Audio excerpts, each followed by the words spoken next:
I never thought squatting behind a gravestone in a cemetery could be so comforting. But at that moment, it was the safest I'd felt all night. Peeking over the cold stone, we saw them, a group of 4 or 5 cloaked figures, methodically circling the property. Their movements slow and deliberate, like predators stalking their prey. How did we end up here? Well, it all started with a local legend and our own stupid curiosity. There was this well-known mansion at the top of a hill, a place every kid in town whispered about. It was the kind of house that looked like it was pulled straight from a horror movie.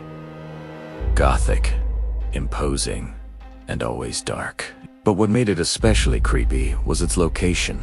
It stood right at the edge of a massive, ancient cemetery. The stories ranged from it being haunted by its original owners to it being a secret meeting place for some kind of cult. Chaz and I, being the bright sparks we were, decided we needed to find out the truth for ourselves.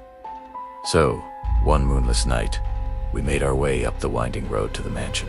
The air grew colder the higher we climbed, and the silence was only broken by the crunch of our shoes on the gravel. The house loomed over us, its windows like vacant eyes staring into the darkness. "You sure about this, man?" Chaz whispered, his voice trembling slightly. I tried to sound braver than I felt. Of course, it's just an old house. What's the worst that could happen? Oh, the irony. The front gate was rusted but unlocked. We slipped onto the property, the overgrown lawn swallowing the sound of our footsteps. We made our way around to the back, looking for an easy way in. Chaz, ever the show-off, picked up a smooth, gray rock from the path. "Let's see if anyone's home," he smirked. And with a flick of his wrist, he tossed it towards a second-story window. It clattered harmlessly against the siding and fell back to the ground. We waited, holding our breath. Nothing. Just the sound of the wind rustling through the dead leaves. We were about to give up and call it a night when something made us both freeze. A faint scratching sound coming from the side of the house. We crept towards the noise, our hearts pounding in our chests. And then we saw it. A small, almost imperceptible movement. A rock rolling on the gravel path. It came to a stop right in front of us. Chaz and I looked down at it, then at each other, our eyes wide with a mixture of fear and disbelief. It was the exact same rock Chaz had just thrown. The same size, the same smooth texture, the same distinct gray color. There was no way it could have rolled all the way from where it landed to here. It was as if someone, or something, had thrown it back. That should have been our cue to run, to get out of there and never look back. But we were young and dumb, and our adrenaline was pumping. Instead of leaving, we felt a pull to investigate further. We found a small, partially open window on the ground floor, leading into what looked like a cellar. "This is it," I said, my voice barely a whisper. "This is how we get in." We squeezed through the window, landing with a soft thud on the damp, cold floor. The air was thick with the smell of dust and decay. Using our phone flashlights, we navigated through a maze of old furniture covered in white sheets, looking like a ghostly graveyard of forgotten memories. We found a set of stairs leading up. Each step creaked under our weight, announcing our presence to the silent house. The door at the top was unlocked. With a shared look of nervous anticipation, Chaz reached out and flung the door open. Before I could even process what I was seeing, I was hit by it. The smell. It was so full, so overwhelming. It made me take a few reactionary steps backward, my hand flying up to cover my nose and mouth. It was disgusting. It smelled like death and rot, a putrid combination that clung to the air and crawled down my throat. And the sight was even worse than the smell. We found ourselves staring into a tiny, windowless room. In the center of the wooden floor, a large, white pentagram was painted. Its lines were stark and unsettling against the dark wood.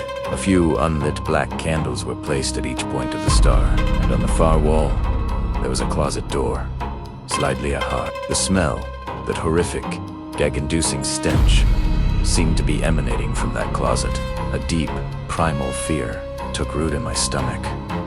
We didn't open it. We didn't dare. We knew, without a doubt, that whatever was behind that door was the source of the smell. We wanted no part of it. We backed out of the room slowly, as if a sudden movement might awaken whatever evil lurked within.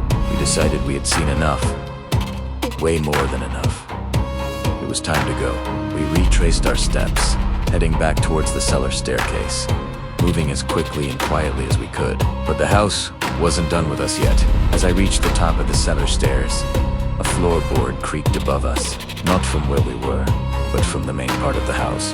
We froze, extinguishing our flashlights, plunging ourselves into absolute darkness.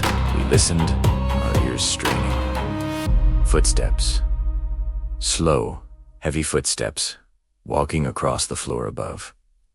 Then another set, and another. There were people in the house. Panic set in. We couldn't go back the way we came. Our only option was to find another way out, and fast. We abandoned the idea of the cellar and ran, blindly, through the ground floor, bumping into sheet-covered furniture. We found another staircase, this one leading up to the second floor. It was a stupid move, I know. You never go up. But we were desperate. We took the stairs 2 at a time, our only thought to put distance between us and the people downstairs. When we reached the second floor landing, I risked a glance back down the staircase. My blood ran cold. Through the ornate balusters, I saw them. 2 cloaked figures, standing at the bottom of the stairs, their faces hidden in the shadows of their hoods, looking right back up at me. They hadn't made a sound. They just appeared. They stood perfectly still, watching. Go, go.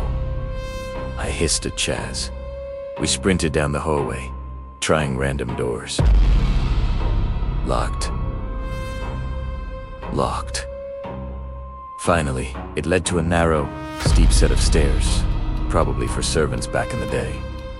It was our only choice. We scrambled up the stairs leading to a small attic space. At the far end, a tiny door, a door to the roof.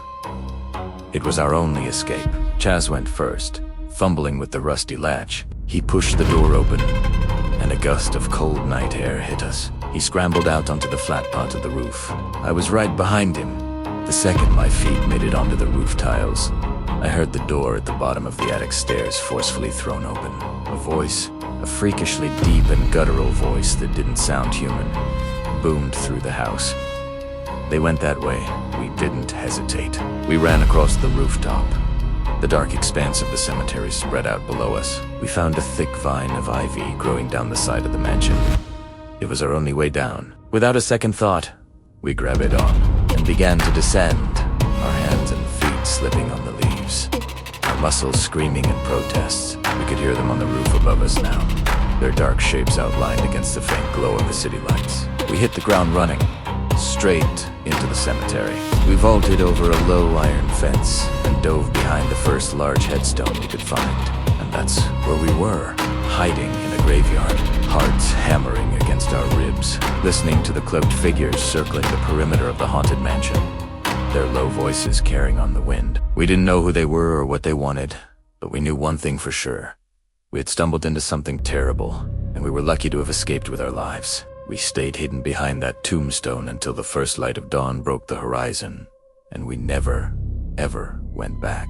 Thank you so much for watching. If you have your own creepy story you'd like to share, drop it in the comments below. And don't forget to hit that like button and subscribe for more chilling tailies. Stay safe out there.